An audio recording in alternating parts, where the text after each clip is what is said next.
Olá, meus amigos, minhas amigas. Vamos seguir em nossas reflexões sobre a bênção que é o Natal de Cristo, o nascimento do Filho de Deus, o Verbo que se fez carne. E para isso eu quero me concentrar agora em uma das histórias de Natal registradas nas Escrituras que fala-nos de um coadjuvante do Natal, um personagem cuja história nós não conhecemos muito bem, mas que participa deste momento tão especial que é a vinda do Filho de Deus para fazer parte da história humana. Este se chama Simeão. Nós temos o registro do encontro de Simeão com Jesus e o cântico que ele então profere, que ele registra, né, e que depois o evangelista Lucas vai contar para a gente, em razão do nascimento de Jesus. Esta história encontra-se no Evangelho de Lucas, no capítulo 2, versos 25 até o 35. E eu quero ler o texto bíblico, então, para que ele seja o fundamento da nossa reflexão natalina de hoje. Havia em Jerusalém um homem chamado Simeão. Homem este, justo e piedoso, que esperava a consolação de Israel. E o Espírito Santo estava sobre ele. Revelara-lhe o Espírito Santo que não passaria pela morte antes de ver o Cristo do Senhor. Movido pelo Espírito, ele foi ao templo. E quando os pais trouxeram o menino Jesus para fazerem com ele o que a lei ordenava, Simeão o tomou nos braços e louvou a Deus, dizendo: Agora, Senhor, podes despedir em paz o teu servo, segundo a tua palavra, porque os meus olhos viram a tua salvação, a qual preparaste diante de todos os povos, luz para a revelação aos gentios e para a glória do teu povo, Israel. E estavam o pai e a mãe do menino admirados do que dele se dizia. Simeão os abençoou e disse a Maria, mãe do menino: Eis que este menino está destinado tanto para a ruína como para o levantamento de muitos em Israel, e para ser alvo de contradição. Também uma espada traspassará a sua própria alma, para que se manifestem os pensamentos de muitos corações. Que texto fantástico, que nos conta sobre este coadjuvante do Natal, que esperava, aguardava a vinda do Salvador. E talvez muitos de nós, aqui pensando nisto, possamos recordar de alguma coisa na vida que a gente tenha desejado profundamente. Algo que a gente tenha desejado ardentemente na vida. Quem sabe algo que você que está aí ouvindo esperou sua vida inteira até acontecer. Às vezes a gente chama aquelas coisas que a gente deseja, almeja, espera de sonhos. Porque o sonho é uma coisa que tem algum contato com a realidade, mas ele não é tão real. Esse mundo onírico é um mundo que a gente ainda não consegue entender muito bem. Às vezes o sonho ele diz respeito a alguma coisa que você pode alcançar, mas está longe, ou que às vezes é quase inatingível, hoje mantras aí de coaches, e de gente aí que gosta de incentivar as pessoas a correrem atrás dos seus sonhos e realizá-los, Alguns sonhos são realmente palpáveis, são coisas realizáveis, Um casamento, o nascimento de um filho, talvez uma formatura, Quem sabe um emprego muito desejado, um concurso público, alguma coisa que vai direcionar o rumo da vida da gente, Talvez a compra de um imóvel, de uma casa, uma viagem especial, algo que a gente deseja profundamente e busca, trabalha, busca realizar. Talvez outros sonhos sejam muito difíceis, E que exigirão um tipo de superação tão grande. Quem sabe de um atleta que deseja alcançar uma posição de destaque no seu ramo, Alguns alvos talvez sejam até grandiosos demais. né, e que precisam de muita tenacidade, muita energia para serem buscados. De alguma maneira, parece que o ser humano é movido pelos desejos do coração, né? Nós somos movidos por aquilo que nós desejamos, almejamos, por aquilo que nós sonhamos, né? Os desejos, e se eu estou usando essa palavra sonhos, eles mobilizam a vontade da gente, eles mexem com as emoções da gente, geram uma certa ansiedade, uma explosão de sentimentos quando são alcançados, né? Uma alegria intensa, um senso de que algo muito importante, uma etapa foi vencida na vida da gente, não é? E eu digo isso porque parece que a nossa história deste coadjuvante do Natal, de Simeão, que traz um cântico que celebra a realização de um grande desejo do seu coração. Né? Simeão é um homem justo e piedoso. Essa é a história de Simeão. É o que o evangelista Lucas conta pra gente. Ele habitava em Jerusalém, né? E muito provavelmente já muito idoso, porque o texto vai dizer para a gente que ele aguardava a consolação de Israel, não é?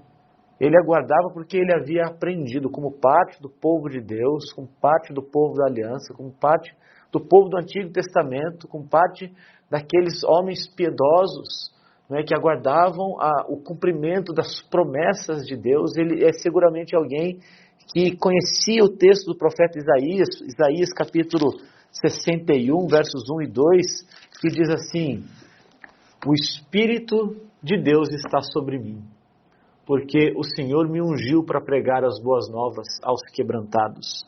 Enviou-me a curar os quebrantados de coração, a proclamar a libertação aos cativos e a pôr em liberdade os algemados, a apregoar o ano aceitável do Senhor e o dia da vingança de nosso Deus.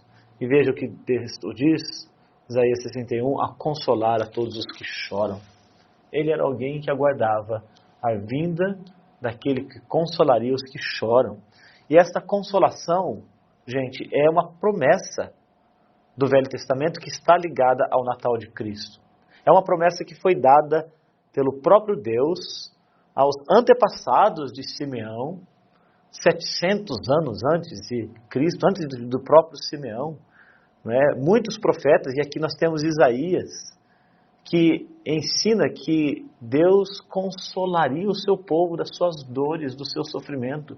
Há outras promessas que dirão que as lágrimas do povo de Deus serão enxugadas. Quer dizer, que toda tristeza, que toda miséria, não é, que todas as contradições do coração e as lutas que nós enfrentamos, elas chegariam ao fim. Deus enviaria um libertador, que também seria consolador, que traria o shalom, a paz de Deus. E Simeão cria nestas promessas. Simeão cria nessas promessas. E Deus mesmo, na bondade dele, assegurou pelo Espírito de Deus que ele, Simeão, haveria de ver com seus próprios olhos, talvez já idosos, já cansados, mas que ele veria aquele por meio de quem as promessas do Velho Testamento, da consolação do povo de Deus, se realizaria, por meio de quem essas promessas seriam cumpridas. Cristo significa ungido, que vem da palavra hebraica Messias. Quer dizer, o Messias é aquele que vem para consolar, para iluminar, para abençoar, para trazer cura, para trazer salvação, para estabelecer a paz. E aí o texto vai dizer para a gente, lá em Lucas, que movido pelo Espírito, ele se dirige ao templo. O templo é um símbolo da própria presença de Deus. Era o lugar onde o nome de Deus era invocado, onde as orações eram levantadas diante de Deus, ainda mais era o lugar de encontro dos homens com Deus por meio do culto, do sacrifício.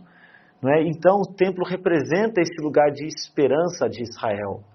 E é no templo que o velho Simeão vai, e ele então tem esse encontro sensacional, maravilhoso, com os pais de Jesus. Eles que chegaram para o templo com o propósito de cumprir aqueles ritos da lei de Deus, apresentando o seu primogênito a Deus, né, como que nos textos do Velho Testamento, das primícias que são ofertadas para Deus primeiro, né, as primícias de José e Maria, a primícia que é Cristo, que é o filho deles, o primeiro dos frutos, é levado diante do templo para ser apresentado. E então ele vê aquele menino, e o velho Simeão é impelido na direção dele. Ele toma aquela criança nos braços e pronuncia as palavras que nós lemos aqui e que se tornaram uma canção.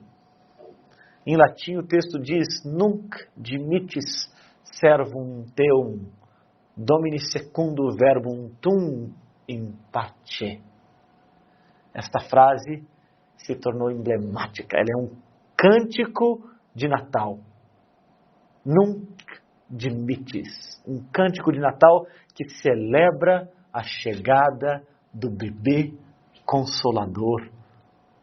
Ao longo de muitos séculos, aliás, na liturgia cristã de Natal, de celebração da Natividade, em diversas tradições, não é?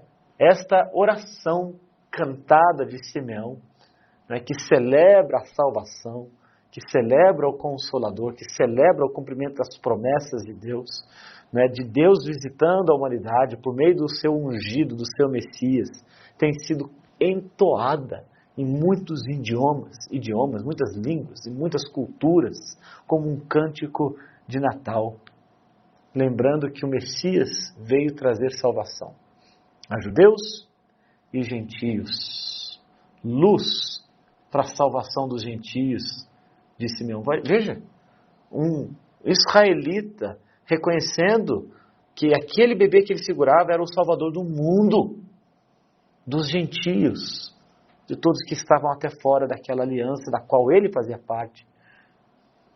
E ele então diz: agora, Senhor, podes despedir em paz o teu servo, segundo a tua palavra, porque os meus olhos já viram a tua salvação, aquela que preparaste diante de todos os povos, luz para a salvação dos gentios e para a glória do teu povo Israel. Veja, é a promessa que mobilizou a vida de Simeão, foi que deu paz para a sua morte. Eu posso agora descansar em paz, porque as promessas de Deus foram cumpridas. A esperança da vinda do Messias, a esperança do Cristo, era a sua própria vida, era a vida de Simeão. E a certeza do cumprimento das promessas de Deus é o que deu paz, até mesmo para a morte de Simeão. O texto nos ensina aqui que aquele era o desejo do seu coração. Era o sonho que mobilizava a sua vontade, que mexia com as suas emoções. Ver o Messias era uma oração diária para Simeão, porque ele era um homem justo e piedoso. Ver o Consolador de Israel foi algo que moldou o caráter de Simeão, que fez dele um homem justo e piedoso. E Lucas vai dizer para a gente que isto, quer dizer, esta transformação de vida, de caráter, né, que é baseado na teologia, quer dizer, no conhecimento de Deus e nas promessas da vinda de um Salvador Consolador, que isto é obra do Espírito de Deus. Porque Lucas insiste para a gente, quando ele nos apresenta Simeão, que ele era um homem cheio do Espírito, que ele era movido pelo Espírito, que ele era visitado pelo Espírito. Simeão queria conhecer o Cristo que o Senhor havia anunciado. E quando ele viu Jesus, quando ele reconhece o Messias, quando ele se encontra com Cristo, ele não consegue se conter. Ele corre na direção de Cristo, ele apanha Cristo nos braços, ele abençoa aquela pequena criança. Ele viu Jesus e entendeu que Jesus era tudo para ele, ele não precisava de mais nada. Eu posso morrer, eu estou em paz. Isso bastava. Ele viu naquele pequeno bebezinho todas as promessas da antiguidade, dos patriarcas e dos profetas e dos salmos, tudo que Deus havia falado, tudo quanto Deus falara por meio dos seus antepassados, agora naquele instante era cumprido. E agora ele levanta então a oração a Deus, cheio de gratidão e precisamente aquilo que ele esperava para o seu povo. Consolo. A sua alma estava sossegada, a sua alma estava em paz, porque é isso que Cristo faz. Ele sossega a alma da gente, sossega as agitações da gente, ele sossega a intranquilidade da gente, ele sossega a ansiedade da gente, e ele dá paz. Paz que faz com que a gente possa até mesmo entregar a vida da gente e dizer, eu posso agora até partir desta vida. Esse menininho, este bebezinho que Simeão apanha nos braços, cresceu. Um dia, já homem, ele entra em uma sinagoga, lá na sua própria cidade. Provavelmente mais um sábado. E ele já era reconhecido como um jovem rabi. E pediu um livro para ler. Ele quebrou o protocolo naquele momento, porque ele mesmo leu o texto. Normalmente, um escriba fazia a leitura. Naquele momento, houve silêncio e perplexidade naquela sinagoga. Todos atentos para ouvir o que o filho da terra, o filho daquela cidade, o filho da casa, teria para dizer. Imagine, naquela sinagoga, naquele sábado, todos os olhares voltados para o carpinteiro. As pessoas estavam interessadas no que ele tinha para dizer. Ele leu o texto, a voz dele reverbera por todo aquele ambiente daquela sinagoga. As palavras dele são claras, todos entenderam e todos se admiraram do que ele disse. Mais ainda, se escandalizaram das suas palavras. E ele leu precisamente estas palavras de Isaías, capítulo 61, versos 1 a 3. E quando ele terminou de lê-las, ele disse assim, fechando o livro: hoje se cumpriu a escritura que acabaste de ouvir. Você vê? Aquela promessa de Isaías, de tantos séculos atrás, que alimentou a esperança de Simeão, é cumprida na pessoa de Jesus. Ele é o Consolador de Israel. Jesus é o Consolador de Israel. Ele que é a luz para os gentios. Ele é aquele que o Pai ungiu para pregar as boas novas aos quebrantados. É quem o Pai enviou para curar os quebrantados de coração, para proclamar a libertação dos cativos e pôr em liberdade os algemados. Foi esta certeza que deu ao coração de Simeão o ímpeto para cultuar a Deus, para cultuar a Cristo, para celebrar o Natal, para celebrar a vinda do Consolador.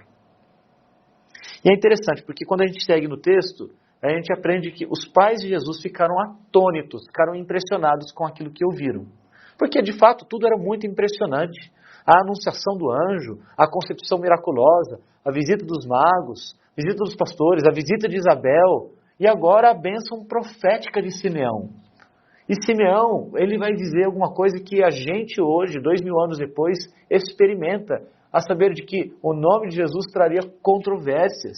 Alguns cairiam e outros seriam levantados diante deste nome. E de fato é assim. Ainda hoje nós vemos isso. O nome de Jesus divide o mundo. Há alguns que têm ódio de Cristo e que se opõem a Ele, que rejeitam a sua chamada. Há outros que são completamente indiferentes para com a mensagem cristã e com o nome de Cristo. Mas há também aqueles que, como Simeão, amam o nome de Cristo e que fazem do nome de Cristo o seu maior bem na terra, que tem no nome de Cristo a sua consolação, tem no nome de Cristo o cumprimento da sua esperança, que tem no nome de Cristo a sua paz, que tem no nome de Cristo o significado da sua vida e que consegue até mesmo entregá-la completamente a ponto de dizer: eu posso até morrer, porque eu tenho Cristo.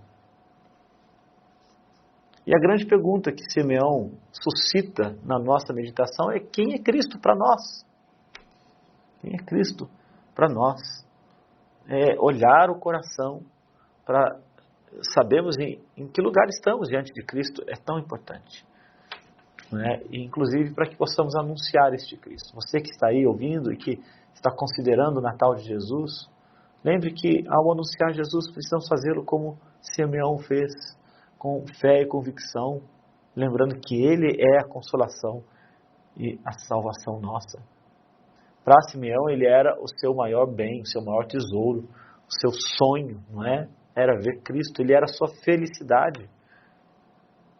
Nós todos somos chamados a ter em Cristo a nossa maior felicidade, a realização das nossas esperanças, todas em Jesus.